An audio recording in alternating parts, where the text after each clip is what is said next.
મોરબીમાં વગાસિયા નકલી ટોલનાકાનો મામલો સામે આવ્યો છે। વગાસિયાથી હાલ આ સમાચાર સામે આવ્યા છે, જ્યાં નકલી ટોલનાકાને લઈને મહત્વની વિગતો મળી છે। નકલી ટોલનાકા મુદ્દે વધુ 2 આરોપીઓ ઝડપાયા છે। રવિરાજસિંહ ઝાલા, હરવિજયસિંહ ઝાલા ઝડપાયા છે। ભાવનગરના જેસરમાંથી એલસીબીની ટીમે તેઓને ઝડપી પાડ્યા છે, તો રવિરાજસિંહ ઝાલા, હરવિજયસિંહ ઝાલા ઝડપાઈ ગયા છે।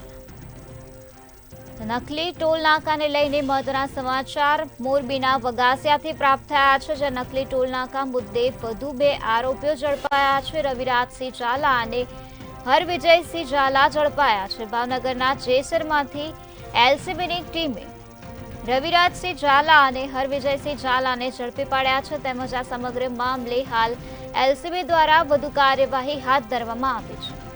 નકલી ટોલનાકા મુદ્દે આરોપીઓને ઝડપી પાડવામાં આવ્યા છે। નકલી ટોલનાકા મુદ્દે રવિરાજસિંહ ઝાલા અને હરવિજયસિંહ ઝાલાને પોલીસે ઝડપી પાડ્યા છે, તેમજ હાલ આ સમગ્ર મામલે વધુ કાર્યવાહી હાથ ધરવામાં આવી છે। નકલી ટોલનાકાને લઈને વધુ 2 આરોપીઓ ઝડપાયા છે। મોરબીના વગાસિયાનો આ બનાવ સામે આવ્યો છે, જ્યાં વગાસિયા નકલી ટોલનાકાનો મામલો પ્રકાશમાં આવ્યો છે।